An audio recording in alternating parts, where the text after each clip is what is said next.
3 Israelis killed in stabbing, 3 Palestinians killed in clashes. 3 Israelis were killed Friday in a stabbing attack in a West Bank settlement, Israeli authorities said. The attack followed clashes between Palestinians and Israeli forces in Jerusalem's Old City, in which 3 Palestinians were also killed, according to Palestinian officials. A Palestinian wielding a knife stabbed and killed 3 Israelis in Hilamish, a settlement located north of Ramallah. A 4th Israeli was wounded in the attack, the Israeli MDA Emergency Services told CNN. MDA Director Eli Bin said the attacker was shot and severely wounded, and has also been evacuated to hospital. The Israeli military confirmed in a statement that the assailant had been shot.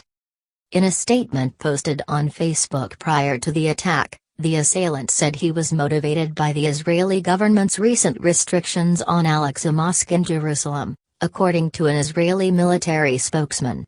The attacker climbed a fence and was able to penetrate one of the houses, which was close to the village perimeter, said the spokesman, who did not want to be named. Palestinian militant group Hamas praised the attack. "We bless the heroic Hilamish operation, which came as a result to the Zionist occupation violations and crimes against our people in Jerusalem and Al-Aqsa Mosque," the group said on Twitter. Earlier on Friday, 3 Palestinians were killed in clashes with Israeli forces in Jerusalem's Old City, Palestinian officials said. More than 100 other Palestinians were injured in the clashes in East Jerusalem neighborhoods, according to Rafik El-Husseini, director of Al-Maqast Hospital, where bodies of 2 of the dead were taken. United Nations Secretary-General Antonio Guterres issued statements condemning both episodes of violence. He called on all to refrain from any actions or words that could further escalate an already volatile situation.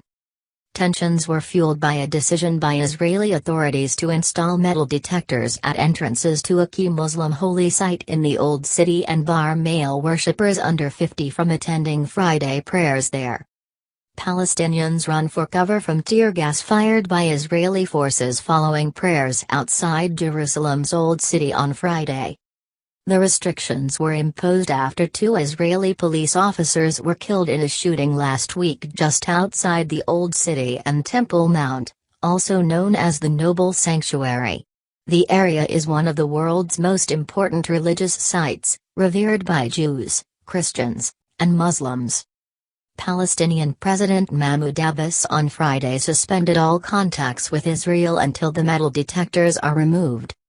"I announce the freezing of contacts with Israel on all levels and the suspension of coordination until all the measures taken at Al-Aqsa Mosque have stopped," Abbas said in a message tweeted by his Fatah movement. Israeli police told CNN they were aware of reports that 2 people had been taken to hospital and that 1 had died, but said they could not comment officially as they were still investigating the incident. Police are also investigating reports that Israeli police entered the hospital looking for the body of a dead Palestinian, police foreign press spokesman Mickey Rosenfeld told CNN. Mohammed Fidiani, a spokesman for the Palestinian Red Crescent in Jerusalem, told CNN that its crews had dealt with 109 injured people by 3 p.m. local time, 72 of whom had been taken to the hospital. 3 of those were seriously hurt and 1 later died, he said. Israeli security forces take security measures as Palestinians gather for Friday prayers outside Herod's Gate in Jerusalem. Tensions in Jerusalem's Old City boiled over into skirmishes after the midday prayer. In one instance, a CNN team outside Herod's Gate saw Israeli police start forcefully pushing worshippers back and pointing their weapons at them. The officers then fired rubber bullets and stun grenades to disperse the worshippers and move them back. The Waqf, the Jordanian religious authority that administers the Temple Mount, has condemned the use of metal detectors to scan worshippers. Waqf religious leaders have refused to enter through the detectors which have been set up as part of the security clampdown. Israeli police said they were working to ensure that Friday prayers were able to continue while the heightened security measures are in place. Israeli Prime Minister Benjamin Netanyahu has said the metal detectors do not signal changes in the way the Temple Mount, Noble Sanctuary is run.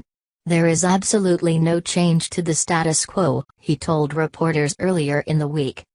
A Palestinian youth hurls rocks towards Israeli security forces outside Jerusalem's Old City on Friday, 21st of July.